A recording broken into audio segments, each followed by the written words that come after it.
도연아, 제발 집에 가자. 여자의 절규가 실버캐슬 주차장에 울려 퍼졌습니다. 아들아, 이 어미도 데려가야지. 67세 할머니가 차창을 두드리며 울부짖었습니다. 하지만 검은색 외제차는 무정하게 출발했습니다. 어머니, 여기서 편히 지내세요. 창문 너머로 들리는 아들의 목소리는 차갑기만 했습니다. 옆자리에 앉은 며느리는 아예 고개도 돌리지 않았습니다. 할머니는 달려가는 차를 향해 손을 뻗었지만 차는 이미 멀어져 갔습니다. 호화로운 요양원 간판 아래서 혼자 남겨진 채로 말입니다. 불과 한 달 전까지만 해도 이 할머니는 행복했습니다. 아들과 며느리가 하루에 3번씩 안부 전화를 걸어왔고 주말마다 찾아와 어깨를 주물러 주었거든요. 그런데 재산을 물려준 다음 날 병원 간다며 속여서 이곳에 버렸습니다. 도대체 무슨 일이 벌어진 걸까요? 이 놀라운 이야기가 궁금하시다면 잠깐만 구독 버튼을 눌러주세요. 평범해 보이는 사람들 뒤에 숨겨진 충격적인 진실을 매일 전해드리고 있습니다. 한 달 전 서울 강북구의 한 대기업 사무실이었습니다. 재개발 확정이라고? 서민주는 전화기를 붙잡고 흥분을 감추지 못했습니다. 40대 중반의 이 여자는 대기업 부장으로 일하는 능력 있는 커리어 우먼이었습니다. 그럼 시장 일대가 다 재개발되는 거야? 아, 그럼 우리 시어머니 건물도?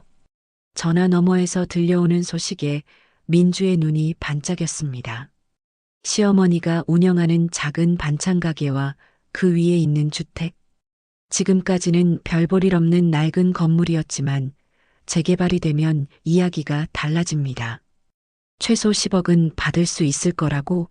진짜? 민주는 계산기를 두드려 보았습니다.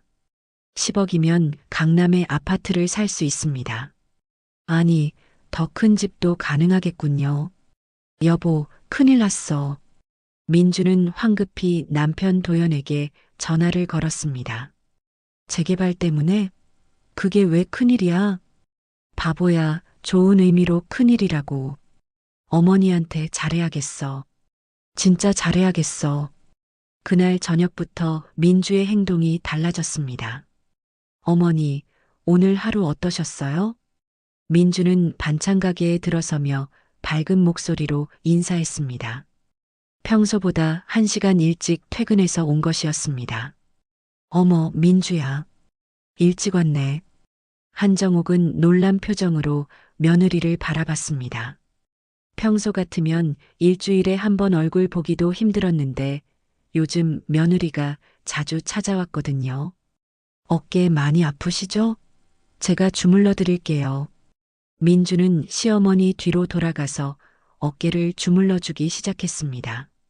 가게에 있던 단골 손님들이 부러운 눈으로 바라봤습니다. 와, 며느리가 참 효성스럽네요. 요즘 이런 며느리 어디서 찾아요? 정옥 씨 복 받으셨네. 손님들의 칭찬에 정옥은 어깨가 으쓱해졌습니다. 하지만 민주의 마음속에는 전혀 다른 계산이 돌아가고 있었습니다. 10억? 10억이야. 조금만 더 참자. 민주는 억지로 미소를 지으며 시어머니의 어깨를 계속 주물렀습니다. 어머니, 요즘 너무 무리하시는 것 같아요. 이 나이에 이런 무거운 일을 하시면 어떻게 해요? 괜찮다, 괜찮아. 일하는 게 좋아. 아니에요. 이제 그만 쉬셔야 해요. 우리가 모실게요. 정옥은 며느리의 말에 가슴이 뭉클해졌습니다. 남편이 죽은 후 혼자서 아들을 키우느라 얼마나 힘들었는지 모릅니다. 새벽 5시에 일어나서 밤 10시까지 가게를 운영하며 살아왔거든요. 우리 민주가 이렇게 말해주니 고맙다. 정옥은 며느리의 손을 꼭 잡았습니다. 하지만 민주는 속으로 다른 생각을 하고 있었습니다. 빨리 재산 정리해야겠어. 재개발 소식이 퍼지면 땅값이 오를 텐데. 그날 밤 민주는 남편과 작전회의를 했습니다. 여보, 어머니한테 재산을 우리 명의로 옮겨달라고 해야겠어. 갑자기 어머니가 이상하게 생각하시지 않을까? 아니야. 효도한다고 하면서 자연스럽게 말해봐. 어머니 연세도 있으시고 나중에 상속세도 아끼고. 도연은 고개를 끄덕였습니다. 사실 그도 재개발 이야기를 듣고 가슴이 뛰었거든요. 다음 날부터 부부의 효도 작전이 본격적으로 시작되었습니다. 하지만 정작 정옥은 이 모든 상황을 모른 채 혼자서 가게 일을 하고 있었습니다. 새벽 5시에 일어나서 시장에 가서 재료를 사오고 오전 내내 반찬을 만들어서 진열했습니다. 참 힘드네. 정옥은 무거운 김치통을 옮기며 한숨을 쉬었습니다. 67세의 나이에 이런 무거운 일을 하기가 쉽지 않았거든요. 하지만 그래도 기분은 좋았습니다.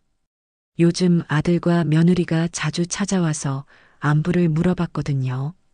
특히 며느리가 어깨도 주물러주고 같이 살자는 이야기까지 꺼냈을 때는 정말 행복했습니다. 내가 고생해서 기른 보람이 있네. 정옥은 혼자 미소를 지었습니다. 남편 없이 아들 하나 키우느라 얼마나 힘들었는지 모릅니다.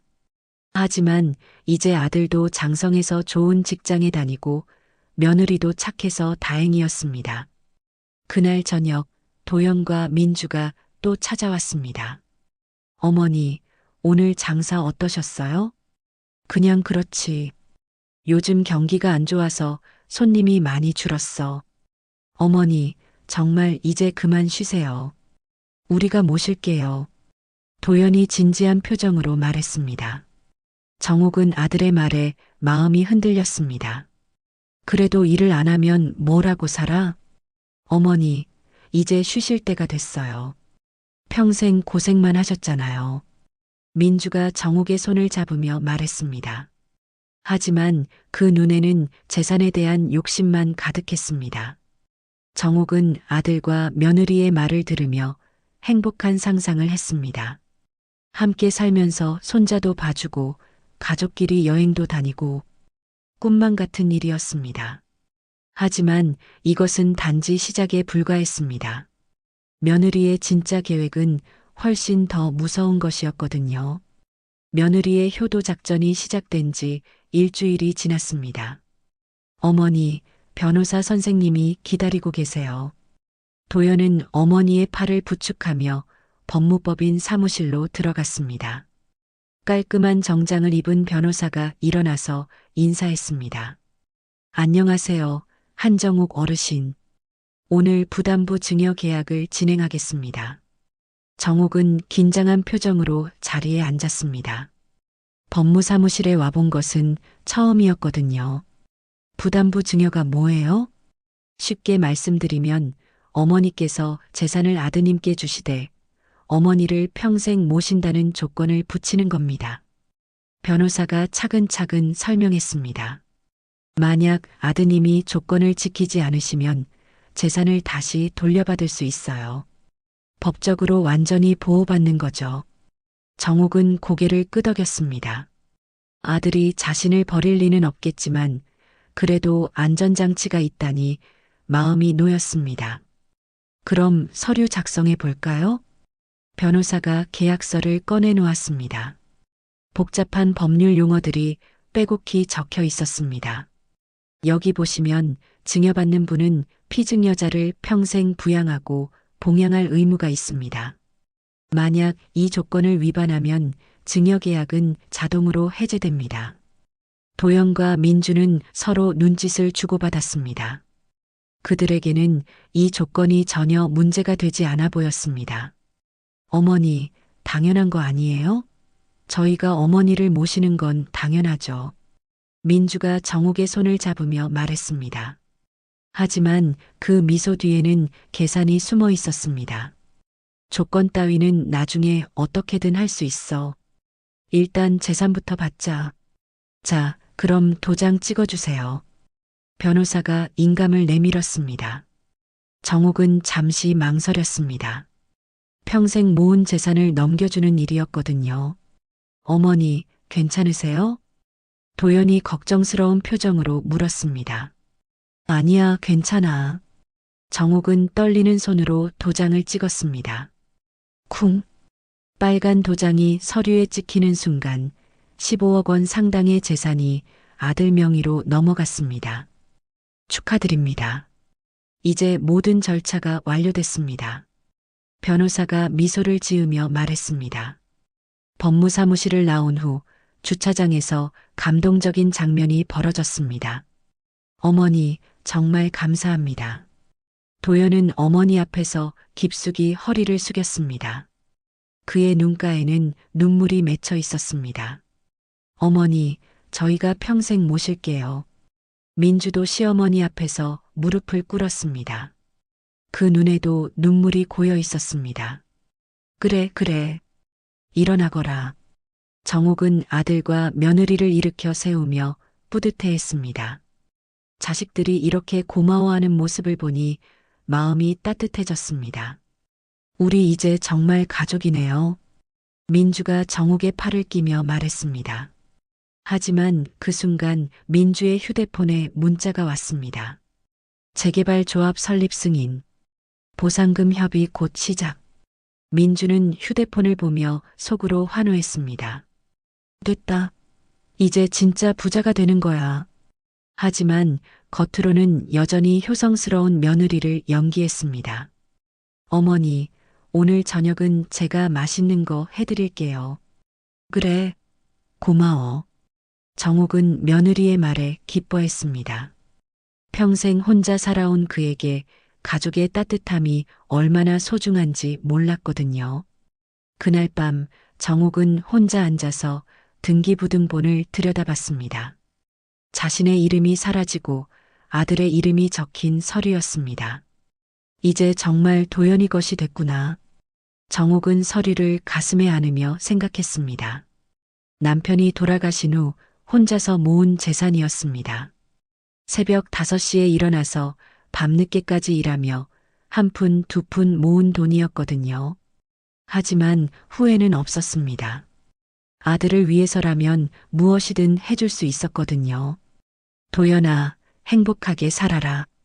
정옥은 아들의 사진을 바라보며 혼자 중얼거렸습니다. 그런데 바로 그 순간 다른 방에서는 전혀 다른 대화가 오가고 있었습니다. 여보, 성공했어. 민주는 흥분을 감추지 못하며 도연에게 속삭였습니다. 이제 정말 우리 거야. 15억. 그런데 어머니를 평생 모셔야 한다는 조건이 있잖아. 도연이 걱정스러운 표정을 지었습니다. 그건 나중에 생각해. 일단 재산은 우리 명의가 됐잖아. 민주의 눈에는 탐욕이 번뜩였습니다. 그런데 진짜 어머니랑 같이 살 거야? 당연히 아니지. 좋은 요양원 알아봐도.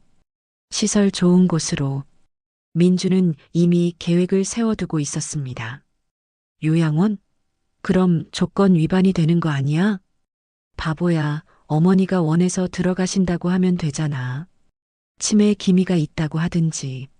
민주의 말에 도연은 섬뜩함을 느꼈습니다. 하지만 15억이라는 거금 앞에서 양심은 흔들렸습니다. 정말 괜찮을까? 걱정 마. 내가 다 계획해뒀어. 일단 재개발 보상금부터 받고 생각해보자. 민주는 이미 모든 것을 계산해두고 있었습니다. 시어머니는 단지 재산을 넘겨주는 도구일 뿐이었거든요. 다음 날부터 민주의 태도가 미묘하게 변하기 시작했습니다.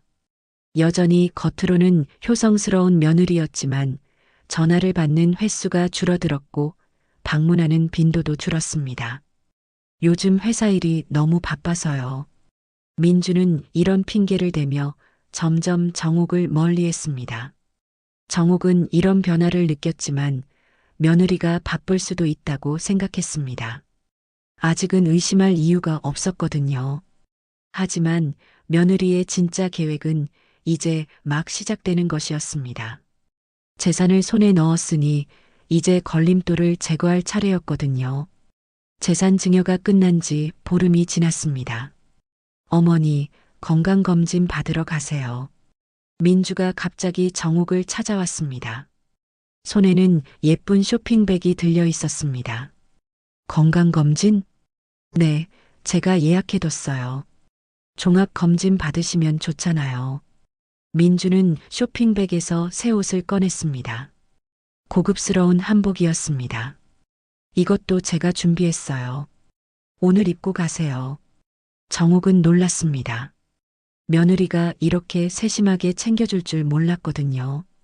고마워, 민주야. 그런데 갑자기 왜?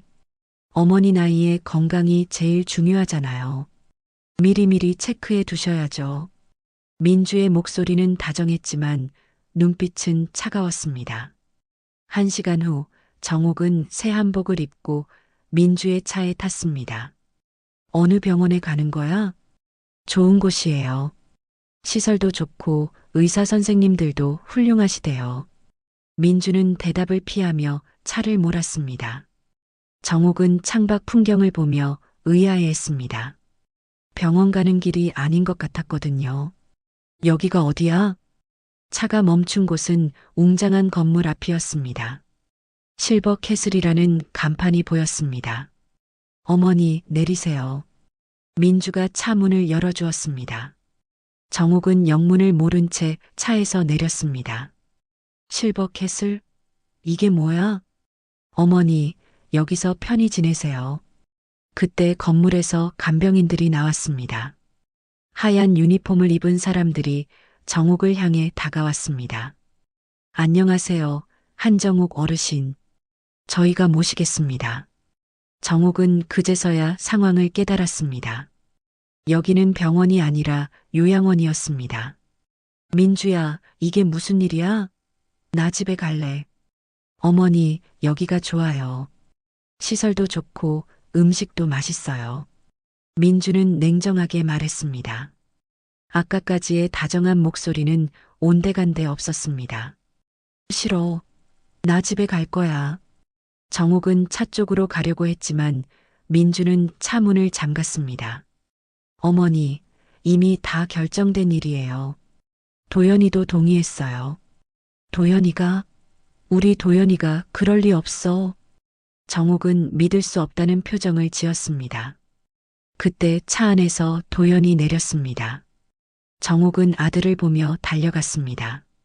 도연아, 엄마 집에 가자. 여기 싫어. 정옥은 아들의 팔을 붙잡으며 애원했습니다. 하지만 도연은 어머니의 눈을 피했습니다. 어머니, 여기서 편히 지내세요. 도연아, 제발. 엄마가 뭘 잘못했어? 왜 이래? 정옥의 목소리에는 절망이 섞여 있었습니다. 평생 사랑으로 키운 아들이 자신을 버린다는 것이 믿어지지 않았거든요. 어머니가 잘못한 건 아니에요. 그냥 이게 좋아요. 도연은 고개를 돌리며 차로 향했습니다. 도연아, 도연아. 정옥은 차를 향해 달렸지만 간병인들이 막았습니다. 어르신, 위험해요. 차 조심하세요. 놔줘. 내 아들이야. 도연아. 정옥은 차창을 두드리며 울부짖었습니다. 하지만 도연은 고개를 돌리지 않았습니다. 옆자리에 민주는 아이의 휴대폰만 만지고 있었습니다. 부르릉. 차가 출발했습니다. 정옥은 달려가는 차를 향해 손을 뻗었지만 차는 이미 멀어져 갔습니다. 아들아, 엄마를 버리고 어디 가니? 정옥은 주저앉으며 오열했습니다. 67년을 살면서 이런 배신을 당할 줄 몰랐거든요. 어르신, 들어가시죠.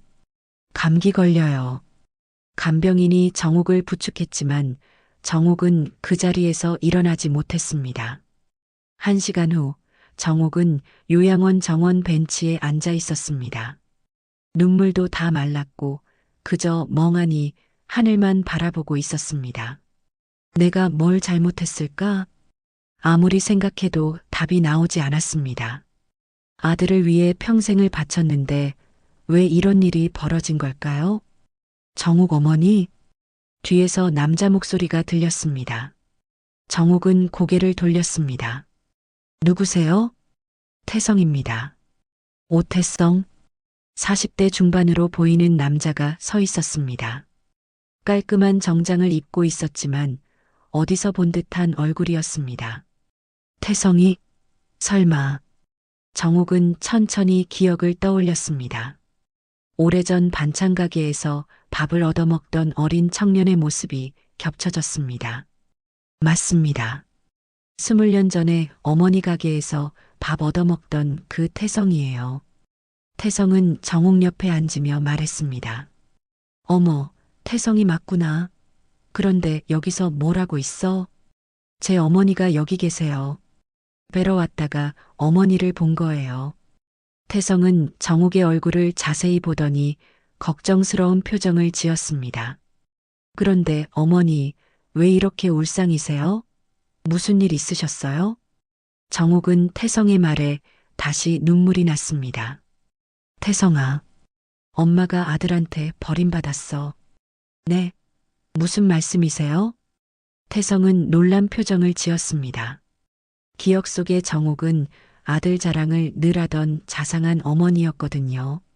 도연이가, 우리 도연이가 엄마를 여기 버리고 갔어. 정옥은 오늘 있었던 일을 태성에게 털어놓았습니다.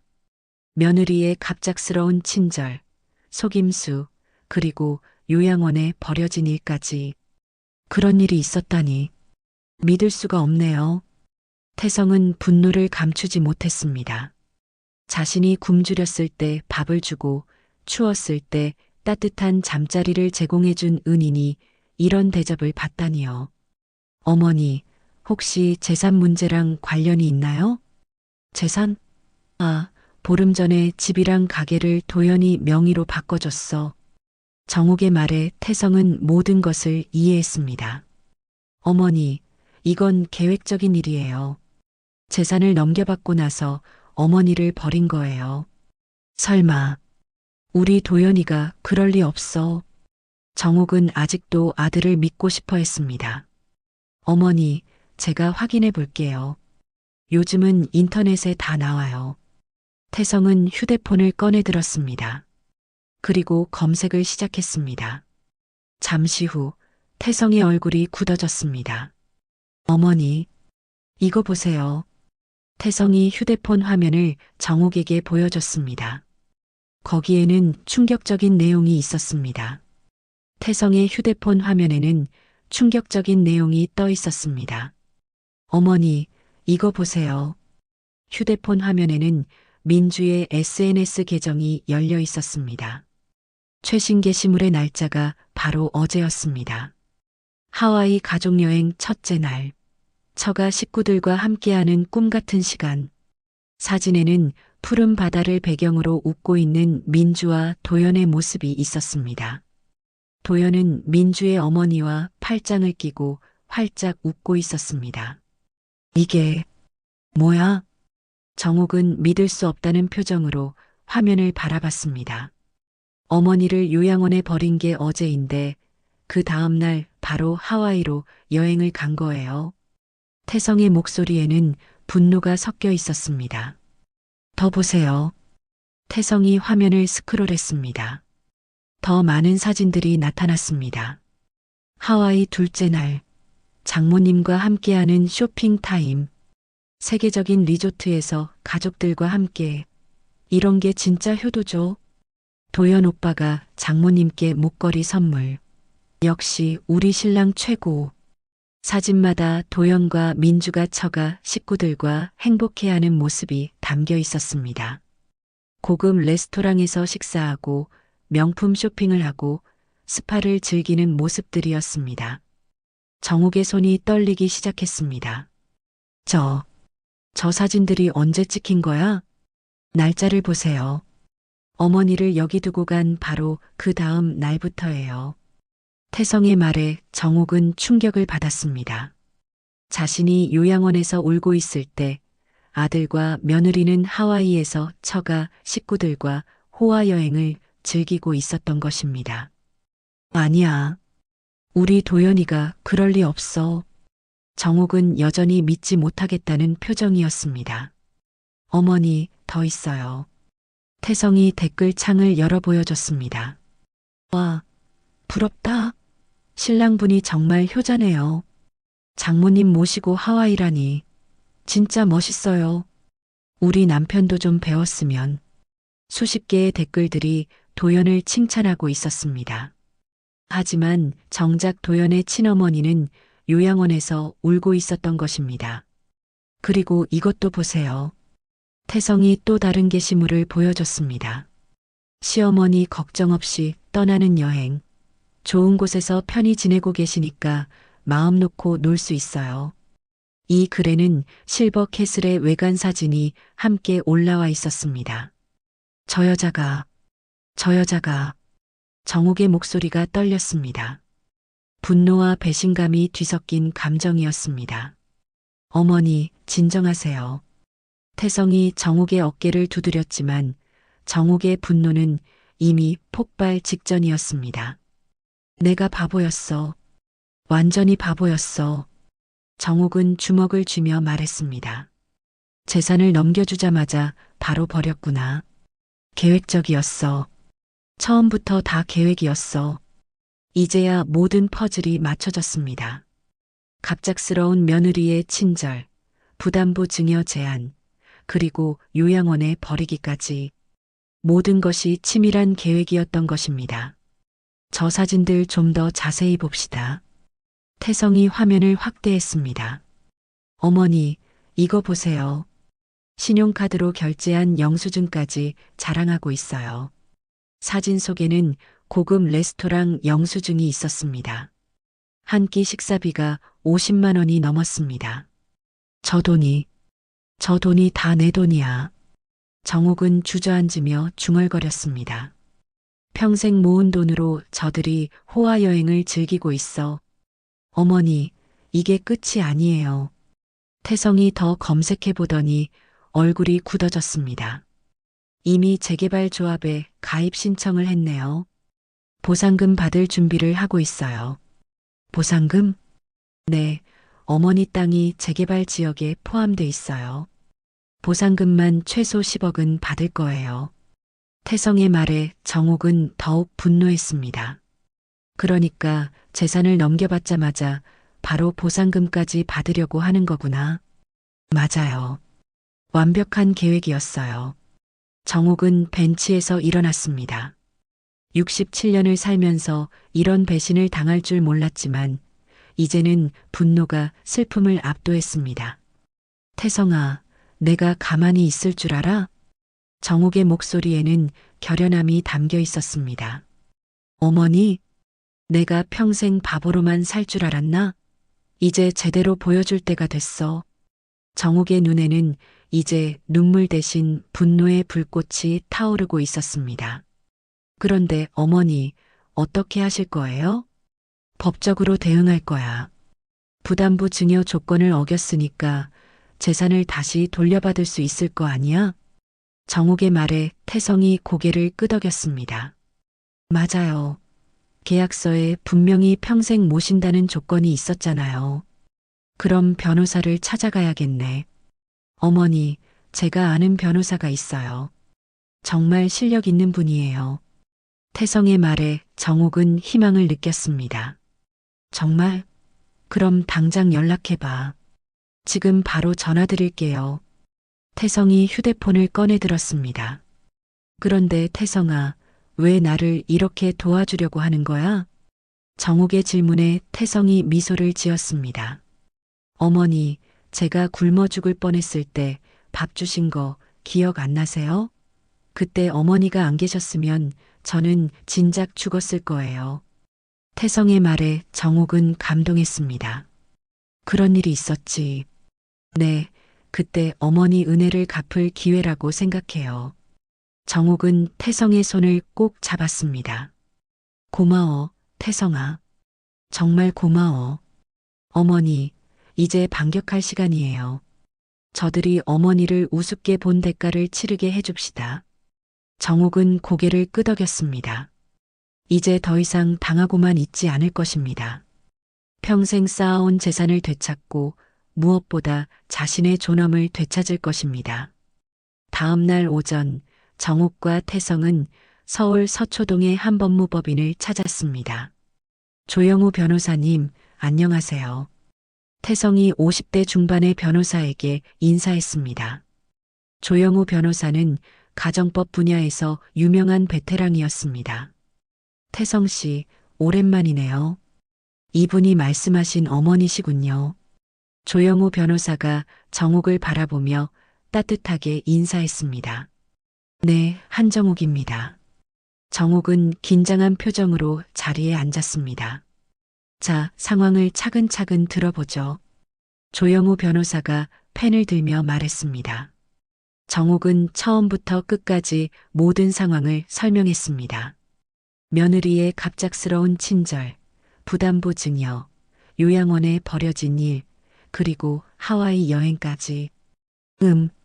이건 명백한 계약 위반이네요. 조영우 변호사가 고개를 끄덕였습니다. 부담부 증여에서 평생 부양 조건을 명시했는데 하루 만에 요양원에 버렸다면 중대한 계약 위반입니다. 그럼 재산을 돌려받을 수 있나요? 정욱이 간절한 표정으로 물었습니다. 물론입니다. 하지만 확실한 증거가 필요해요. 증거요? 네, 계약 위반을 증명할 수 있는 자료들 말입니다. 조영우 변호사가 설명했습니다. 다행히 SNS 게시물이 있네요. 이건 아주 강력한 증거가 될 거예요. 태성이 휴대폰을 꺼내서 민주의 SNS 화면을 보여줬습니다. 보세요. 어머니를 요양원에 버린 바로 다음 날 하와이 여행을 간 증거들이 다 있어요. 조영우 변호사가 화면을 자세히 보더니 놀란 표정을 지었습니다. 이야, 이렇게 노골적으로 올릴 줄은 몰랐네요. 이건 정말 결정적인 증거입니다. 그런데 변호사님, 이것만으로 충분한가요? 정욱이 걱정스럽게 물었습니다. 더 많은 증거가 있으면 좋겠지만 이 정도면 충분합니다. 하지만 혹시 다른 증거도 더 찾아볼까요? 조영우 변호사가 제안했습니다. 신용카드 사용 내역을 확인해 보면 어떨까요? 하와이 여행 경비가 얼마나 되는지 알 수 있을 거예요. 그런데 그걸 어떻게 알아내죠? SNS에 영수증 사진까지 올렸잖아요. 그걸 근거로 추정할 수 있어요. 태성이 다시 휴대폰을 조작했습니다. 보세요. 레스토랑 영수증, 호텔 영수증, 쇼핑 영수증. 다 자랑하려고 올렸네요. 이 사람들이 이렇게 증거를 남겨줄 줄 몰랐네요. 조영우 변호사가 웃으며 말했습니다. 그럼 이제 소송을 제기하면 될까요? 정욱이 물었습니다. 네, 바로 시작할 수 있어요. 증여계약 취소 소송과 손해배상 청구를 함께 하겠습니다. 그때 태성이 무언가 생각난 듯한 표정을 지었습니다. 아, 변호사님. 증인도 있어요. 증인이요? 네, 어머니 반찬가게 단골 손님들이요. 그분들이 며느리의 위선적인 행동을 다 봤어요. 태성의 말에 조영우 변호사가 관심을 보였습니다. 좋은 아이디어네요. 증인이 많으면 더 유리해집니다. 그럼 제가 연락해 볼게요. 태성이 바로 전화를 걸기 시작했습니다. 여보세요, 박순자 이모세요? 저 태성이에요. 태성은 정욱의 반찬가게 단골 손님인 박순자에게 전화를 걸었습니다. 네, 정욱 어머니 일 때문에 전화드렸어요. 태성이 상황을 설명하자 박순자는 분노했습니다. 뭐라고? 그 며느리가 그런 짓을 했다고? 네, 그래서 법정에서 증언해달라고 부탁드리려고요. 당연히 해야지. 내가 다 봤어. 그 여자가 얼마나 가식적으로 굴었는지. 박순자뿐만 아니라 다른 단골 손님들도 모두 증언하겠다고 나섰습니다. 김영희 이모도 하시겠대요. 이춘자 이모, 정만순 아저씨도요. 태성이 연락을 마치고 보고했습니다. 좋습니다. 이제 증인도 충분하네요. 조영우 변호사가 만족스러운 표정을 지었습니다. 그럼 언제 소송을 제기할 수 있을까요? 정욱이 물었습니다. 내일 당장 가능해요. 서류 준비는 오늘 밤에 끝낼 수 있어요. 그날 오후 소송 소식이 언론에 알려졌습니다. 시어머니 버리고 하와이 호화 여행. 며느리 충격 실태. 부담부 증여받고 하루 만에 요양원 버린 며느리. SNS 자랑이 부른 법정 공방. 기사들이 쏟아져 나왔습니다. 민주의 SNS 사진들이 언론에 공개되면서 여론이 들끓었습니다. 댓글창에는 분노의 목소리들이 가득했습니다. 저런 며느리가 어디 있어? 진짜 개념 없네. 시어머니 버리고 여행이라니. 법정에서 제대로 혼나야 해. 평생 모은 재산으로 처가 식구들이랑 여행이라니. 진짜 가증해. 여론은 완전히 정욱 편이었습니다. 그날 저녁 하와이에서 급히 돌아온 도연과 민주는 패닉 상태였습니다. 여보, 어떡해? 소송당했어. 민주가 공항에서 기사를 보며 비명을 질렀습니다. 진정해. 우리가 뭘 잘못했어? 어머니를 좋은 곳에 모신 것뿐이잖아. 도연이 말했지만 그의 목소리도 떨리고 있었습니다. 좋은 곳에 모신 게 아니라 버린 거라고 기사에 나와 있어. 그래도 법적으로는 문제 없을 거야. 요양원도 좋은 곳이고. 하지만 도연도 확신이 없었습니다. 부담부 증여 계약서에 분명히 평생 부양 조건이 있었거든요. 그날 밤 정옥은 오랜만에 편안한 잠을 잤습니다. 드디어 반격할 기회가 생겼고 많은 사람들이 자신을 도와주고 있었거든요. 내일부터 진짜 시작이야. 정옥은 창밖을 바라보며 중얼거렸습니다. 이제 더 이상 당하고만 있지 않을 것입니다. 자신의 존엄과 재산을 되찾기 위해 끝까지 싸울 것입니다. 반면 도연과 민주는 밤새 잠을 이루지 못했습니다. 갑작스러운 소송과 언론 보도에 당황했거든요. 하지만 이것은 단지 시작일 뿐이었습니다. 정옥의 진짜 반격은 이제부터였거든요. 소송 소식이 알려진 지 사흘이 지났습니다. 도연아, 인사팀에서 부른다. 도연의 직장 동료가 심각한 표정으로 말했습니다. 도연은 가슴이 철렁했습니다. 왜요? 모르겠어. 그런데 표정이 심상치 않던데. 도연은 무거운 발걸음으로 인사팀으로 향했습니다. 박도연 과장님 앉으세요. 인사팀장이 차가운 목소리로 말했습니다. 최근 언론에 보도된 사건 때문에 회사 이미지에 큰 타격이 있었습니다. 그게 개인적인 일인데요. 도연이 떨리는 목소리로 말했습니다. 개인적인 일이라고요? 회사 임직원이 어머니를 버리고 호화 여행을 다녔다는 게 개인적인 일입니까? 인사팀장의 목소리가 차가워졌습니다. 벌써 고객사에서 항해 전화가 들어왔어요. 이런 사람과 거래할 수 없다고요. 죄송합니다. 하지만 박도연 과장님 사표를 쓰세요. 네, 사표요? 명예퇴직 형태로 처리해 드리겠습니다. 그게 서로에게 좋을 거예요. 도연은 믿을 수 없다는 표정을 지었습니다. 15년간 다닌 회사에서 쫓겨나는 것이었습니다. 팀장님, 다시 한번 기회를. 이미 결정된 사항입니다. 한편 민주도 비슷한 상황이었습니다. 백화점 VIP룸에서 쇼핑을 하던 민주에게 다른 고객들의 시선이 따가웠습니다. 저 사람 아니야? 뉴스에 나온. 맞아, 시어머니 버리고 하와이 여행 간 그 사람. 진짜 뻔뻔하네. 어떻게 여기까지 와서 쇼핑을 해? 고객들의 수군거림이 민주의 귀에 들렸습니다. 민주는 얼굴이 화끈거렸습니다. 죄송하지만 다른 고객님들이 불편해하시는 것 같아서. VIP 담당 직원이 조심스럽게 말했습니다. 뭐라고요? 오늘은 이만 돌아가시는 게 어떨까요? 민주는 굴욕감을 느꼈습니다. 그동안 VIP 고객으로 대접받았던 곳에서 쫓겨나는 것이었습니다. 알겠습니다. 민주는 화를 억누르며 백화점을 나왔습니다. 그날 저녁 집에서 만난 부부는 모두 침울한 표정이었습니다. 여보, 나 회사에서 잘렸어.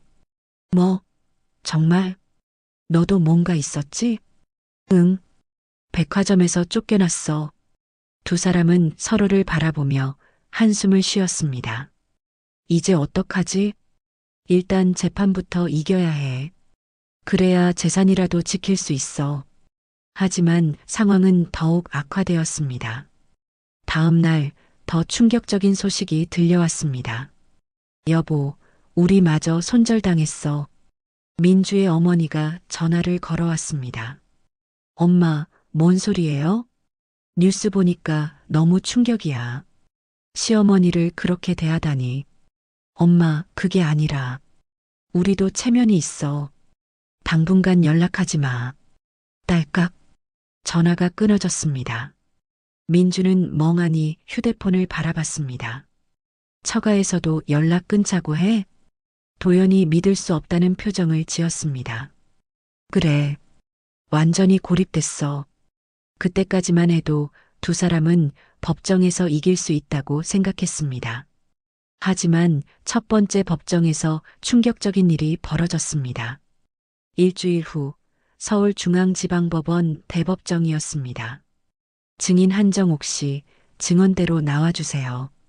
정옥이 떨리는 걸음으로 증언대에 섰습니다. 방청석에는 언론 기자들과 시민들이 가득했습니다. 증인은 피고들과 어떤 관계입니까? 조영우 변호사가 질문했습니다. 제 아들과 며느리입니다. 정옥의 목소리는 떨렸지만 또렷했습니다. 증인께서 재산을 증여하실 때 어떤 조건을 다셨나요? 평생 저를 모셔달라고 했습니다. 그 조건이 지켜졌습니까? 아니요. 정옥의 짧은 대답에 법정이 조용해졌습니다. 구체적으로 설명해 주세요. 재산을 넘겨준 다음 날 병원에 간다고 속여서 요양원에 버렸습니다. 방청석에서 탄식이 터져나왔습니다. 그 후에 피고들은 뭘 했습니까? 하와이로 처가 식구들과 호화 여행을 떠났습니다. 증거가 있습니까? 네, 며느리가 SNS에 자랑스럽게 올렸습니다. 조영우 변호사가 대형 스크린에 민주의 SNS 사진들을 띄웠습니다. 하와이 해변에서 웃고 있는 도연과 민주의 모습이 법정에 가득 찼습니다. 저 사진이 찍힌 날짜를 확인해 보시죠. 화면에 날짜가 표시되었습니다. 정옥을 요양원에 버린 바로 다음 날이었습니다. 방청석에서 웅성거림이 일었습니다. 증인께서는 그때 어떤 기분이셨습니까? 조영우 변호사가 부드럽게 물었습니다. 정옥은 잠시 말을 멈췄습니다. 그리고 천천히 입을 열었습니다. 판사님, 저는 남편 없이 혼자서 아들을 키웠습니다. 정옥의 목소리가 떨렸습니다. 새벽 5시에 일어나서 밤늦게까지 일하며 아들 뒷바라지를 했습니다. 아들이 좋은 사람 만나서 결혼할 때까지 얼마나 기뻤는지 모릅니다. 방청석이 조용해졌습니다. 평생 모은 재산을 선뜻 내어준 것도 가족이니까 당연하다고 생각했습니다. 정옥의 눈에 눈물이 맺혔습니다. 하지만 재산을 준 건 마음에서 나온 것이지 제 존엄까지 버린 게 아닙니다. 정옥의 말에 방청석 곳곳에서 흐느끼는 소리가 들렸습니다. 아들아, 엄마가 그렇게 거추장스러웠니? 정옥이 도연을 바라보며 말했습니다. 도연은 고개를 들지 못했습니다. 다 좋다. 재산도 가져가라. 하지만 왜 거짓말까지 해서 나를 속였니? 법정 안이 완전히 조용해졌습니다. 판사도 숙연한 표정이었습니다. 이상입니다. 조영우 변호사가 증언을 마쳤습니다. 그 순간 방청석에서 박수가 터져나왔습니다. 사람들이 일어서서 정옥에게 박수를 보냈습니다. 피고 측 변호사는 반박할 엄두도 내지 못했습니다. 정옥의 증언이 너무 감동적이었거든요. 법정을 나온 후 기자들이 몰려들었습니다. 한정옥 씨, 소감이 어떠세요? 지금 기분이 어떠신지요? 정옥은 잠시 생각하더니 조용히 말했습니다. 저는 그냥 엄마였을 뿐입니다.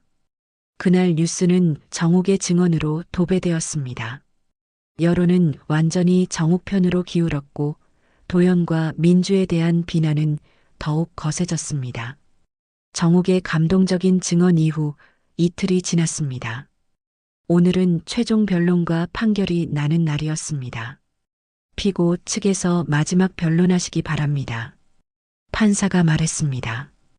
피고 측 변호사가 일어났지만 표정이 어두웠습니다. 판사님, 저희 의뢰인들은 어머니를 좋은 시설에 모신 것뿐입니다. 하지만 이미 승부는 기울어진 상태였습니다. 그럼 원고 측 최종 변론을 들어보겠습니다. 조영우 변호사가 자신 있게 일어났습니다. 판사님, 증거를 다시 한번 보시죠. 대형 스크린에 민주의 SNS 사진들이 다시 떠올랐습니다. 피고 서민주 씨가 직접 올린 게시물입니다. 시간을 보시죠. 화면에 타임라인이 표시되었습니다. 10월 15일 오후 2시 한정옥 씨를 요양원에 버림. 10월 16일 오전 6시 하와이행 비행기 탑승. 단 16시간 만의 일입니다. 방청석에서 탄식이 터져 나왔습니다. 더욱 가증스러운 것은 이 게시물입니다. 조영우 변호사가 다른 사진을 띄웠습니다. 시어머니 걱정 없이 떠나는 여행이라고 당당히 적어놨습니다. 이게 부양 의무를 다한 사람의 말입니까? 판사도 고개를 저었습니다. 그리고 이것을 보시죠. 신용카드 명세서가 화면에 나타났습니다. 하와이 여행 경비만 2천만 원이 넘습니다. 이 돈의 출처가 어디입니까?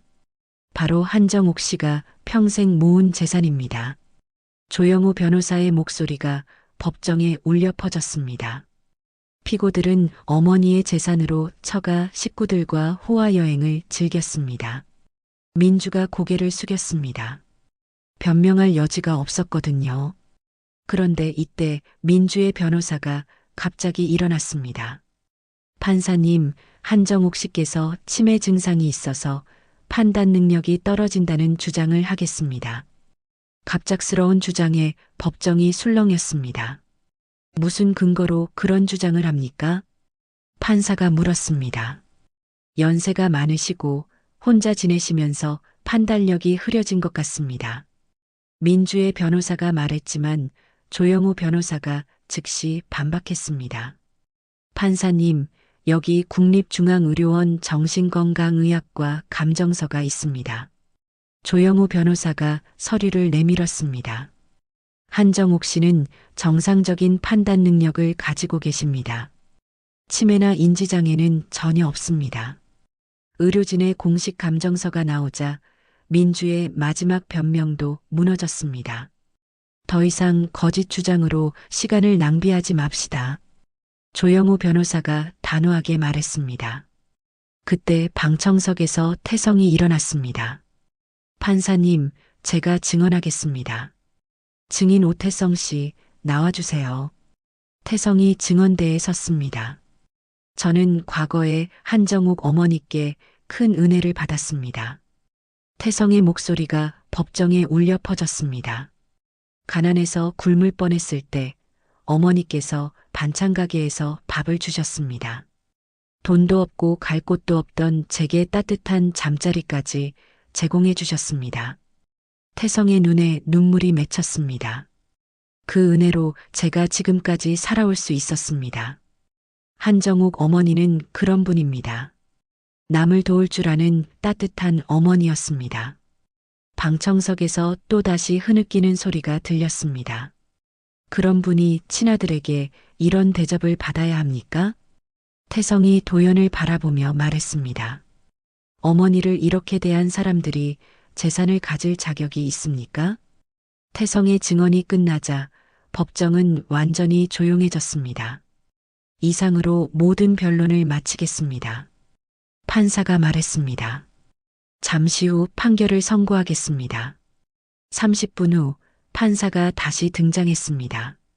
판결을 선고합니다.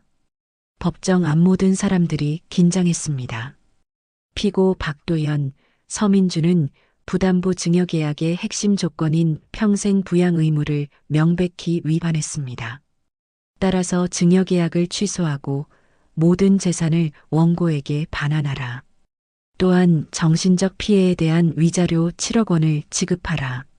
소송 비용은 피고가 부담한다. 쾅! 판사가 망치를 내려쳤습니다. 방청석에서 박수가 터져 나왔습니다. 사람들이 일어서서 환호했습니다. 정옥은 믿을 수 없다는 표정으로 조영우 변호사를 바라봤습니다. 이긴 거예요? 네, 완전히 이겼습니다. 조영우 변호사가 환하게 웃었습니다. 일주일 후 법원 집행관들이 도연과 민주의 집에 나타났습니다. 압류 집행을 시작하겠습니다. 집행관들이 빨간 딱지를 붙이기 시작했습니다. 3천만 원짜리 이탈리아 소파에 딱지가 붙었습니다. 500만 원짜리 프랑스 와인셀러에도 딱지가 붙었습니다.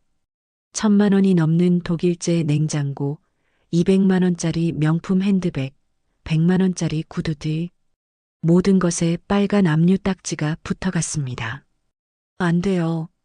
이건 제 물건이에요.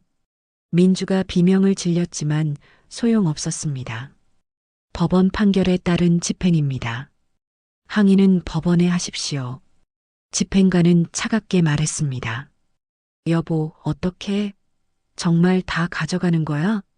민주가 도연에게 매달렸지만 도연도 멍하니 서 있을 뿐이었습니다. 은행 계좌도 모두 동결됩니다. 집행관이 통장을 압수했습니다. 하와이 여행으로 쓴 돈, 명품 구매비, 모든 것이 정옥에게 돌아가야 할 돈이었습니다. 이제 이 집에서도 나가셔야 합니다. 여기서도 나가야 해요? 네, 이 집도 원래 한정옥 씨 소유였으니까요. 순식간에 모든 것을 잃었습니다. 그날 오후 도연과 민주는 캐리어 2개만 들고 집을 나왔습니다. 이제 어디서 살아? 일단 고시원이라도 구해야겠어. 화려했던 생활은 완전히 끝났습니다. 한편 정옥은 태성과 함께 되찾은 집에 서 있었습니다.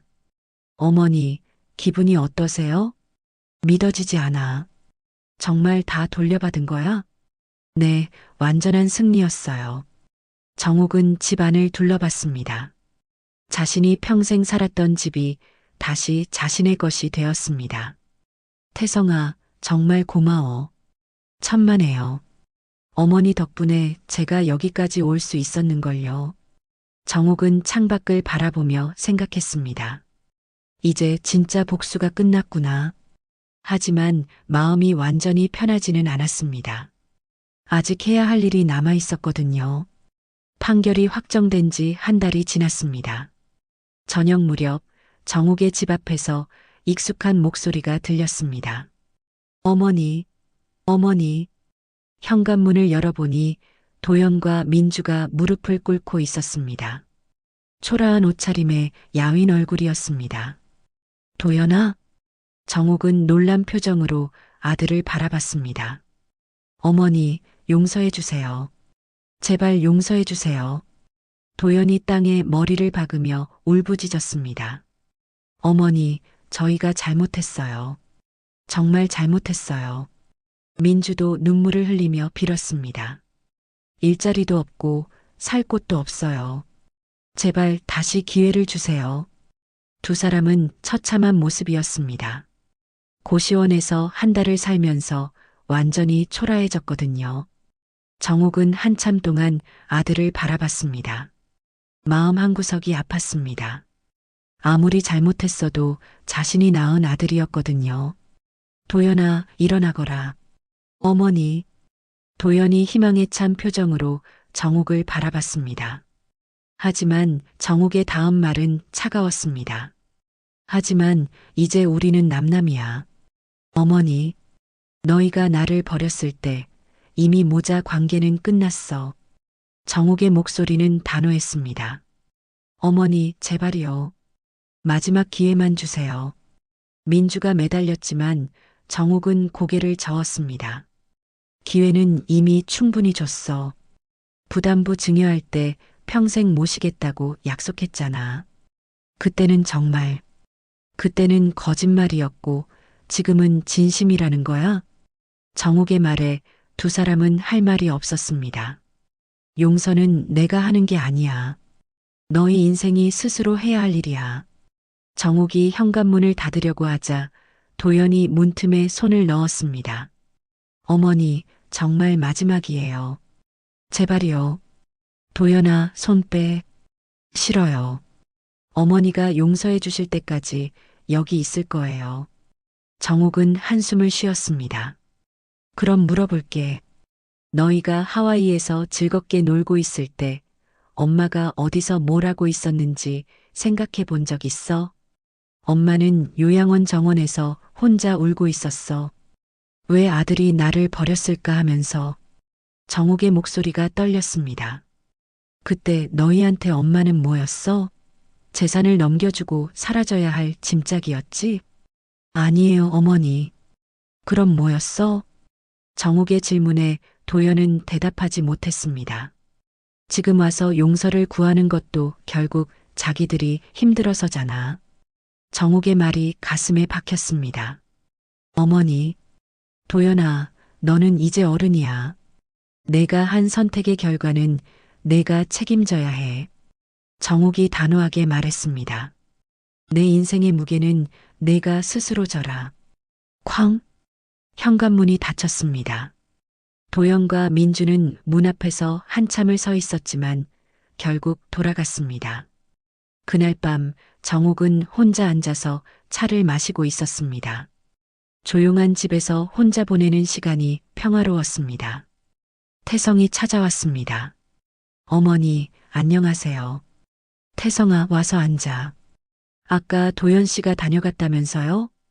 응, 용서해달라고 하더라. 어떻게 하셨어요? 거절했어. 정옥의 대답에 태성이 놀랐습니다. 혹시 후회되지 않으세요? 아니야. 이제 진짜 끝낸 거야. 정옥은 창밖을 바라보며 말했습니다. 용서는 쉽게 할 수 있어. 하지만 그것만으로는 아무것도 배우지 못해. 어머니, 고생을 해봐야 사람이 되는 거야. 나도 그렇게 살아왔거든. 정옥의 목소리에는 깊은 지혜가 담겨 있었습니다. 며칠 후 정옥은 중요한 결정을 내렸습니다. 사회복지재단에 기부하시겠다고요? 은행 직원이 놀란 표정으로 물었습니다. 네, 재개발 보상금 전액을 기부하겠습니다. 정옥의 대답에 직원은 더욱 놀랐습니다. 15억 전액을요? 네, 어려운 사람들을 돕는 데 써주세요. 정옥은 기부 서류에 서명했습니다. 특별히 어떤 용도로 쓰시길 원하세요? 가정폭력이나 학대로 고생하는 어르신들을 위해 써주세요. 정옥의 말에 직원이 감동했습니다. 정말 대단하세요. 대단한 게 아니야. 돈은 벌면 되지만 마음의 평화는 돈으로 살 수 없어. 그날 오후 기부 소식이 언론에 보도되었습니다. 시어머니 버린 며느리에게 승소한 할머니, 보상금 15억 전액 기부. 복수보다 나눔을 택한 할머니의 숭고한 결정. 사람들은 정옥의 결정에 또 한 번 감동했습니다. 한 달 후 정옥은 작은 아파트에서 평범한 일상을 보내고 있었습니다. 어머니, 오늘 기분이 어떠세요? 태성이 정기적으로 안부를 물으러 왔습니다. 좋아. 정말 마음이 편해. 정옥은 환하게 웃었습니다. 복수가 끝나고 나니까 어떠세요? 복수라기보다는 정이었던 것 같아. 정옥이 창밖을 바라보며 말했습니다. 그 사람들도 이제 깨달았을 거야. 부모는 ATM이 아니라는 걸. 그때 정옥의 휴대폰이 울렸습니다. 도연의 전화였습니다. 정옥은 잠시 망설이다가 전화를 끊었습니다. 받지 않으세요? 이제 그럴 필요 없어. 각자 자기 인생을 살아야지. 정옥은 휴대폰을 서랍에 넣었습니다.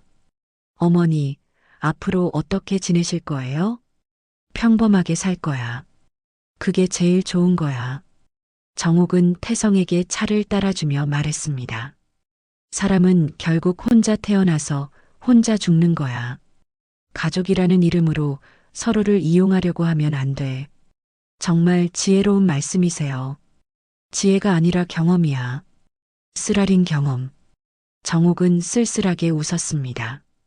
그날 저녁 정옥은 혼자 저녁을 먹으며 생각했습니다. 가족의 진정한 의미는 무엇일까요? 피로 연결된 관계일까요? 아니면 마음으로 이어진 관계일까요? 정옥은 이제 답을 알았습니다. 진짜 가족은 서로를 존중하고 사랑하는 사람들이라는 것을, 그리고 그런 관계는 억지로 만들 수 있는 게 아니라는 것도. 밖에서는 여전히 도연의 전화가 울리고 있었지만 정옥은 더 이상 듣지 않았습니다. 이제 정말로 새로운 인생이 시작된 것입니다. 여러분, 이 이야기를 어디에서 듣고 계시나요? 댓글로 알려주시면 감사한 마음으로 인사드리겠습니다. 지금까지 사연 빛나는 밤이었습니다. 감사합니다.